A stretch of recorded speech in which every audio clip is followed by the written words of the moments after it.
Universidad Autónoma de Tlaxcala, licenciatura en Ciencias Políticas y Administración Pública. Les hablaré sobre el pensamiento político de Max Weber. Bien.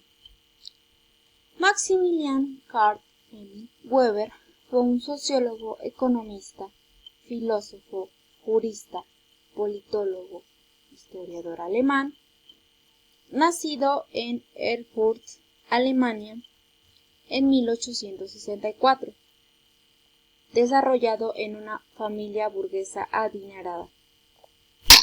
Max Weber se concentró en la política como una profesión y no como una opción.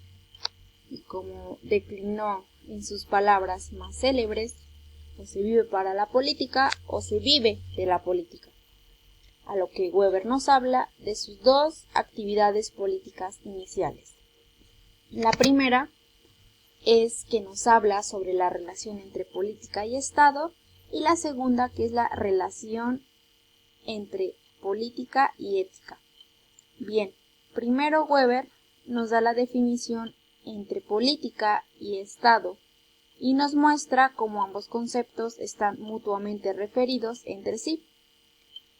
Para Weber, la política es aquella actividad de dirección de un Estado o un ejercicio de una influencia sobre el mismo, es decir, la aspiración a participar en el poder o a influir en la distribución del poder entre distintos estados o dentro de un estado, entre los distintos grupos humanos que éste comprende.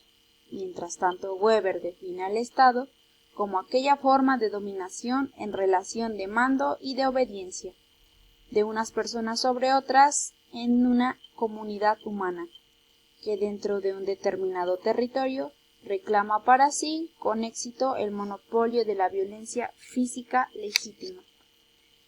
Y nos dice Weber que existe la categoría de la legitimidad de la dominación, en donde nos habla y hace énfasis de las teorías de la dominación, en donde nos hace la mención de tres dominaciones, la cual es la racional, la carismática y la tradicional.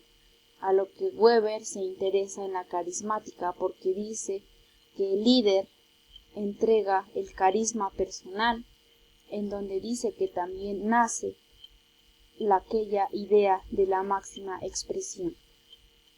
Pero entonces Weber nos dice que para cualquier forma de dominación requiere un aparato administrativo con el que ejerce el poder, correspondiéndole a cada forma de dominación un tipo de aparato administrativo en relación en un aparato administrativo fijo.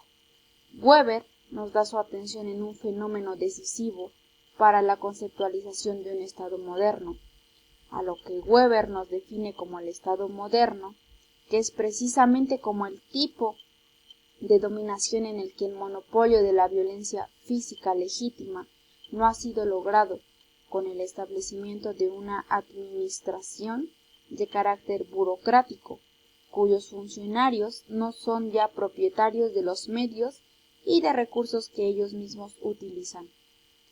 De aquí Weber saca el tema de políticos profesionales, donde nos dice que son aquellos dirigentes políticos como tales y aquellos que no querían ser ellos mismos dirigentes, sino que trabajan al servicio de los dirigentes políticos.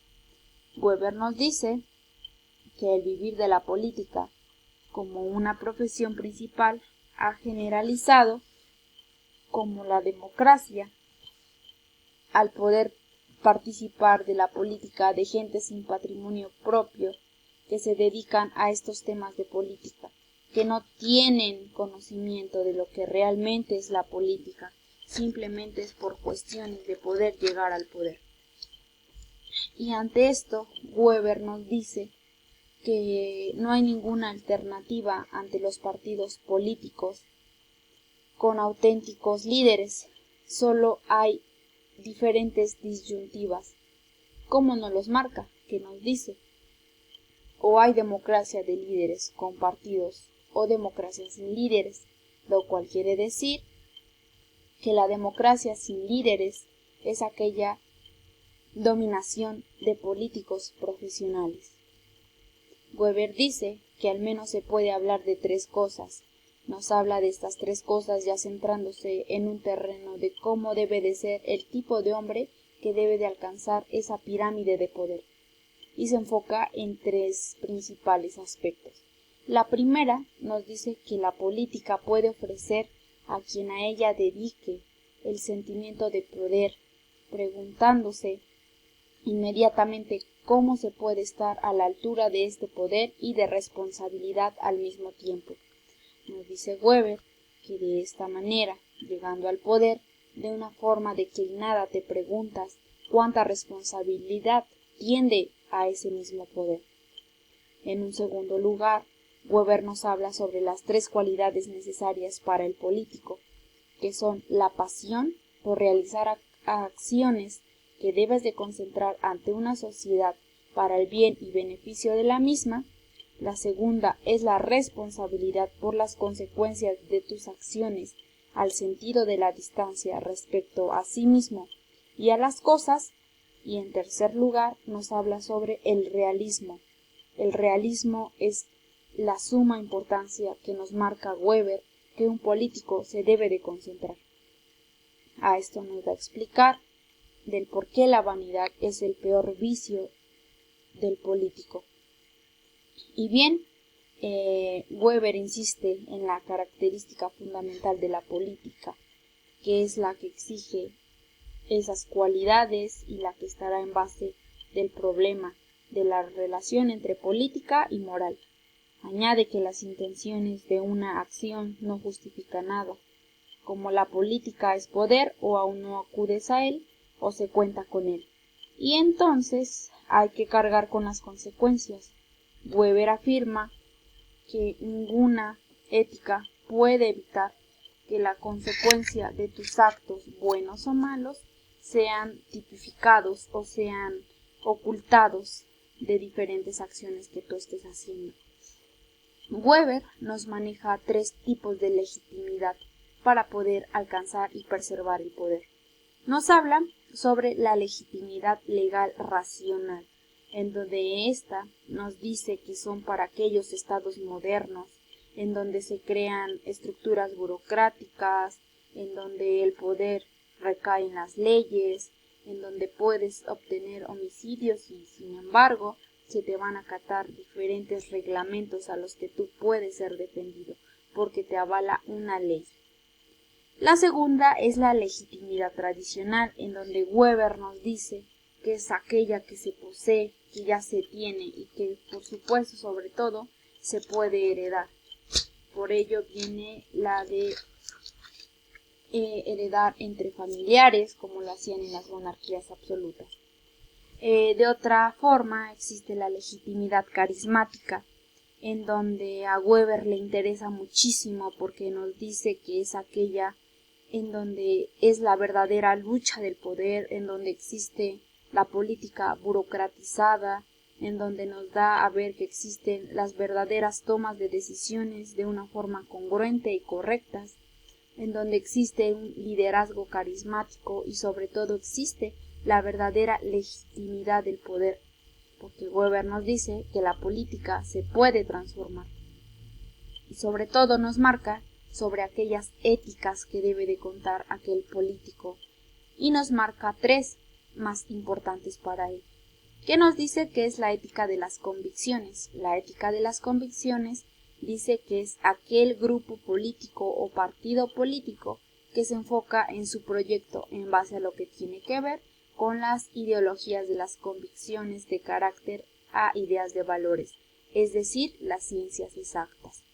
En esta, Weber nos dice que no se ajusta a la política porque, como se menciona, la política se puede transformar.